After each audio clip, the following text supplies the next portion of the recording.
It's going on, it's Dan. Oh, I know it's probably been about a month since the last video. Just been super busy, like always, but stuff has been getting done on the truck. Just not enough to, like, I don't know, make a huge video about. So that's what I'm doing today. Do a quick catch up where I'm at, what's been going on. I'm sure you're sick of looking at it just like that, just like me, but trust me, stuff has been getting done.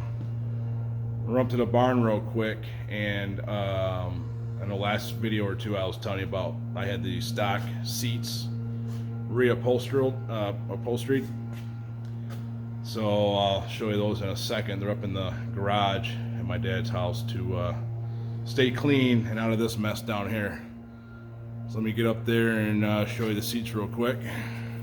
All right, so here's the seats. I figured I'd show those. I know I talked about them in the last video. Yeah, so they're the stock Explorer seats from the truck. They were in terrible condition, so they were completely stripped down and redone. All new foam inside.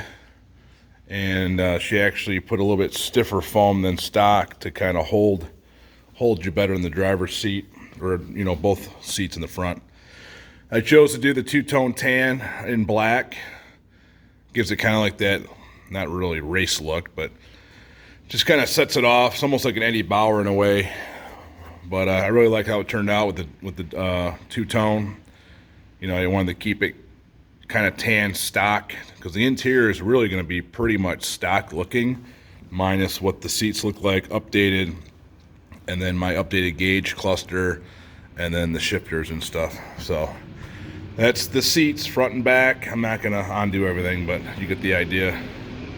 So that way they still won't be mounted for a little while. All right, so those are the seats.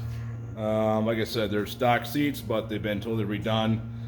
They have a little bit firmer foam in the side, what they call the bolsters, that kind of hold you in your seat.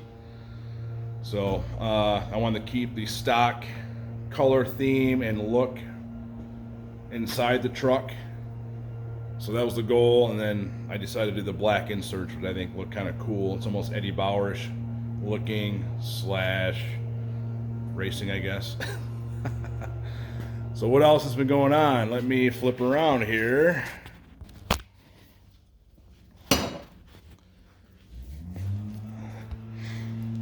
All right, so all the brake lines are done. I think I already showed you the rear axle. I'll show you one more time, but had a local shop make all my stainless braided lines, and then all the hard lines are the nickel copper. I got my rear Durrell transmission cooler. This is like a double stacked. I had the same thing on SARGE, the Bronco 2. So this is the secondary cooler, and that's what I just got done doing now, is tying up all the lines. All the lines coming out are -6AN fittings from Russell, and then Russell hose. So on this build, I've been really trying to make sure everything is as factory-like secure as possible. So the cooling lines are being ran with P-clamps with aluminum anti-rust rivets to hold them in place. That way, if I ever have to remove them, they're a quick drill out. So I just got done kind of getting this stuff tied up today, actually. Up to the transmission, and then again coming out with 290 -6AN fittings. Let's see, the stock pan I wire brushed, painted, but prior to that I welded in a bung here in the bottom for my transmission cooler gauge, or not transmission cooler, transmission temp gauge. Got the bracketry going for the shifter here soon. Let's see, all the front 3 links are painted. The front brake lines are done. Again, same braided hose, stainless. and they're what is that? It's like a Teflon rubber coating, so they're smooth. Again, with the nickel copper line, and then the center hose up to the frame. Let's see what else is down here before I lower it down. We got the factory harness. We took out all the wires that weren't needed, except for there's 2 wires for the fuel pump and 2 wires for the fuel sender. So we shrank that harness down and then re-wrapped it in, well, it's inside of wire loom, and then it's wrapped with harness wire. That's not tied up yet in its final place. I already covered all the fuel lines last time. Let's see what else. I'm still waiting on my front drive shaft from High Angle Driveline. I hope he'll be able to ship it out by Friday. So that's why I've been kind of holding off on this transmission cross member that I know I've already done twice, but no big deal. But I just don't want to do that until I know exactly how big that 42 degree CV is. Let's see, where are we at here? I did put the Warren hubs on. I think I already talked about that in another video. And let's see, I'm up to this point as far as with my trans lines. So I'm about to tie this stuff up here next. So basically, the trans fluid is coming out of the 4R70W forward into, I'm sure that light's probably not helping us here. I'll have to show you when it's down. But anyway, there's a cooler on the front here, out from the trans, into the top of this, out of the bottom of this, all the way back to the secondary cooler. So I'm pretty confident under all normal driving situations that that secondary cooler really won't have to turn on until I'm actually on some obstacles and really making everything work. So that's it for under here. I will lower the truck down here in a sec and cover what's been done up top. I'll show you this real quick. So this is the gauge cluster. I actually still had the one out of my Bronco, so I did not have to take apart and destroy the Explorer one. Not that it would have mattered. Anyway, so I wanted to keep things as factory looking as possible, but updated in certain areas. I feel like it's definitely worth it to spend the money on some high-end gauges when you have a motor that is very expensive. I want to make sure I keep track of all temps and senders and sensors on all of my stuff. I mean, nothing's cheap on this build. Yeah, the Explorer is $500, but that's pennies compared to what actually makes it run. I took pictures. I'll see if I can't try to insert those. I'm still not that great on the whole video thing. Basically, I cut the whole back of it out, which now that I'm thinking about it, I probably didn't have to do that much because the gauges really aren't that thick. But that way everything is totally exposed and easy to go. So in between the white layer and the black bezel part, whatever you want to call it, I used a piece of, I think it's 1/8 inch textured ABS plastic. It was a little bit tricky because this white housing, with the way that that clear lens goes on it, has so many different contours and indentations and everything else. I hope I can put the pictures in because it was kind of tricky. But I finally got it to sandwich between, centered, and then basically I found my center, and then equal distance left and right to center the other 2 gauges. I was a little bit nervous on how the 3 3/8 circle hole saw bit was going to do, but it actually went through very easy without any binding or chipping, and a really nice edge. So this is actually my original speedometer I had in the Bronco 2 Sarge. That's the only updated gauge I had other than a oil pressure sensor. So Speed Hut is the brand, and they are an awesome company to work with. If you already have some of their old gauges, you can send those in. If you say you want to change out what they look like this was a black face with a white needle, and I decided to go with white face with an orange needle for kind of a more popping look. I was almost going to do the white in a tan to kind of match the theme, but I figured the white would be more of a universal look, and I think it's a lot cleaner and sharper looking. So my original speedometer, redone the match, the tack. This right here is actually a combo 4 gauge.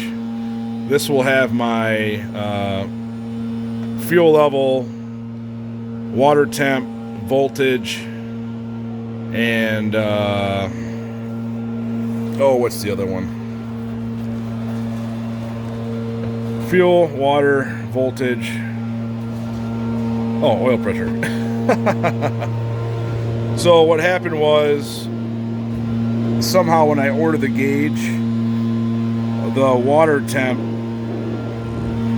I somehow ordered it in Celsius, and I did not notice that. I had these things sitting in boxes for 3 or 4 weeks, and then I go to install them. I took some pictures and posted them on Facebook and Instagram, and people are like, why are you running Celsius? I'm like, what? So anyway, sent it out to Speed Hut. They're going to reprint it for me. Again, only a $20 mess up, but I will show that when I get it.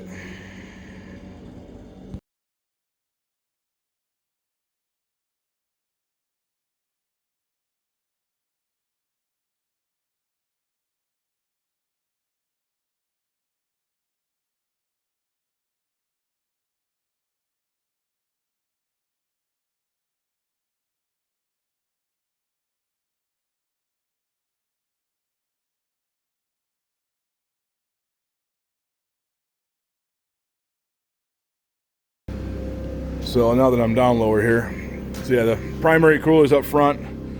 Again, everything that we're doing here, or that I'm doing, is everything I'm doing rib nuts or factory bolt holes. Everything's being done as close to factory as possible.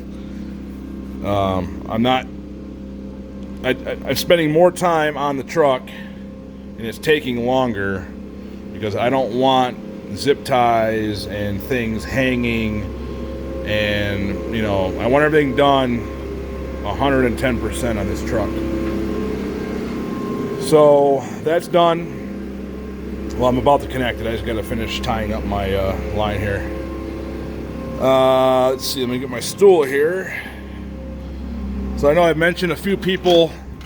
My buddy Brad Kumler, him and Kenzie, his wife, have the original name was Little Beast, but there's no way that's the name that's going to stick as big as it's getting. But they're riding shotgun adventures on YouTube. He's been doing all the wiring for me. I've been helping and assisting. Obviously right now it looks like a mess. Mentioned before, I bought a Ron Francis harness for a EFI mass airflow Mustang basically. And it comes, every single wire is labeled. They have corresponding papers with everything on it. I mean, it's just as easy and as good as you can get for wiring. I know it looks like a mess right now, but once everything's where it needs to be, it'll all be wire loomed and taped up just like factory. So that's what we're working on right now. It's a standalone harness. Some of the older, or all the older Mustang harnesses have these big black and white plugs in the back of the motor, commonly known as the salt and pepper shakers. Those are pretty much a known issue, and I believe I heard there was recalls on those back in the day. This doesn't have separate harnesses. This is all one standalone harness, all wired together. It has its own relay panel and fuse panel. So everything inside of Ron Francis harness is relayed and fused separately. So that makes it nice and, you know, top quality, I guess you'd say. The other day, I got the Hydroboost ran. I'm running basically a Super Duty, I guess, Hydroboost kit. No more vacuum booster. So I ran that, Monday? It came with the big banjos crimped on, and then they basically give you like an excess of 2 to 3 feet of cable, or the stainless hose, and then you just have to put the ends on down here. So they give you various fittings. That was from a guy out in California, Sweeting Performance, I believe. So the only thing I had to do was just cut the length and then put these ends on. I've never done these style hoses before, so I was a little nervous. So I did leave myself probably an extra 2 inches just in case I messed up.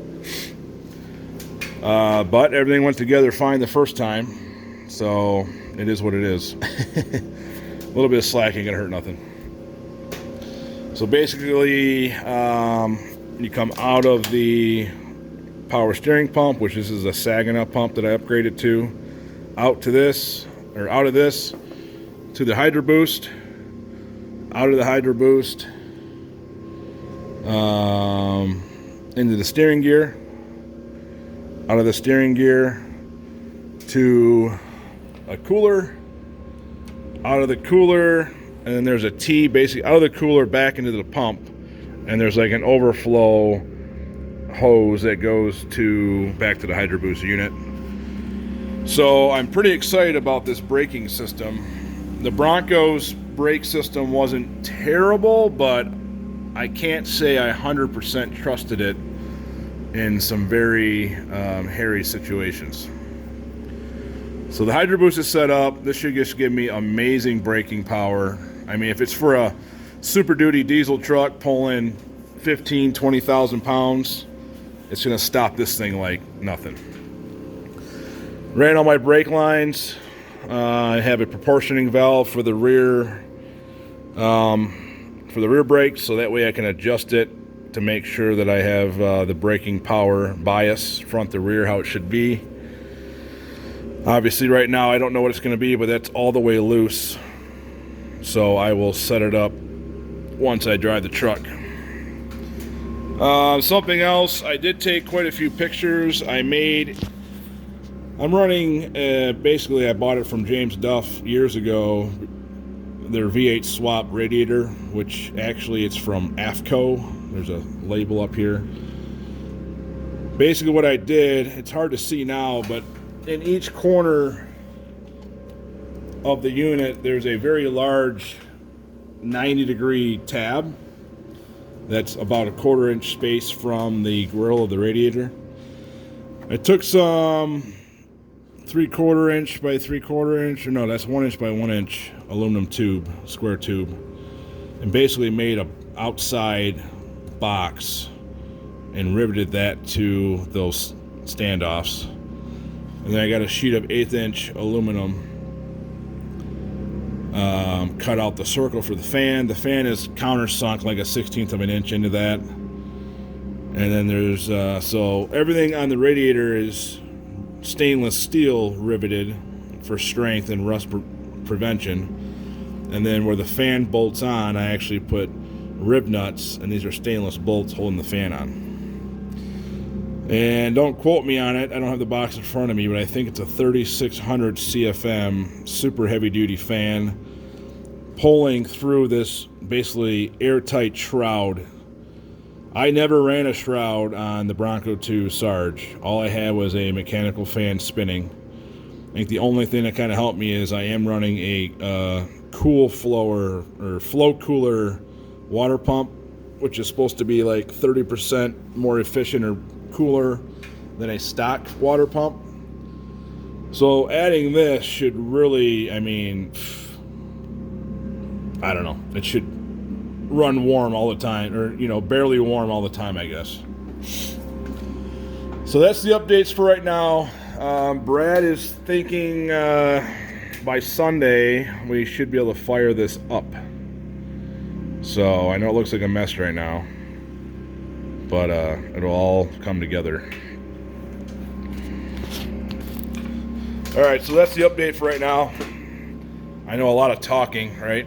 That's why I was kind of like, well, there's nothing really to video up till this point. So this is kind of more or less a update video of what's been going on, because wiring and plumbing and all this type of stuff on video doesn't look like much. So Brad started, he's got his paperwork, diagrams going. Basically, we are going to, or he is going to locate each wire.